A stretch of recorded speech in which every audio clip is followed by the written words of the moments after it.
Süpersin. 70 sayı. Gelsene Sevil. Sevil bir gel. Gel bir daha hadi. Hadi devam. Hadi anneciğim. Ama dur bir şey olsun. Sevil gel. Kaydı olacak. Şuraya bastın. Şu anda yapıyor. Şu anda Türkiye birincisi.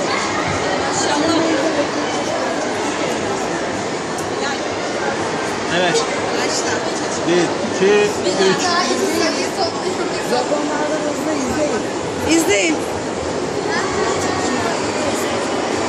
Cemile şöyle izleyin.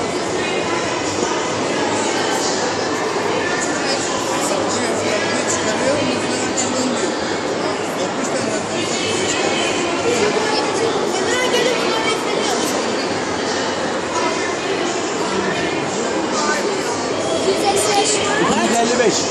Bir dakika ya, bir şey... Ya doğru olmayabilir ama. Bir Olsun. dakika, konsantre olamadım tam. Olsun. Olsun. Neyse. 3 sayı. Gel otur istersen. Gel. Ayakta daha rahat yaparsın. Başla. Başlı mı? Başla. Yeniden atmanıza oyuncu devam verebilir.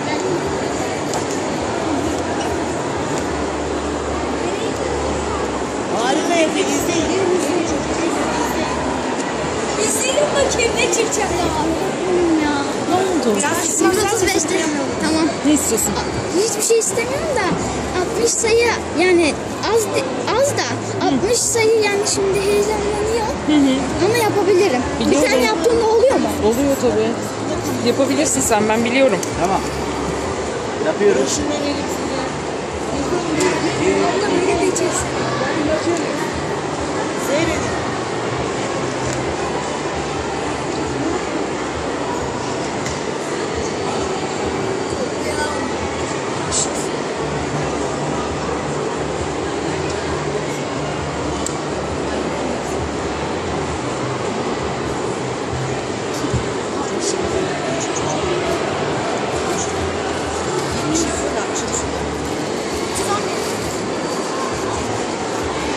Kalktı. Bir tane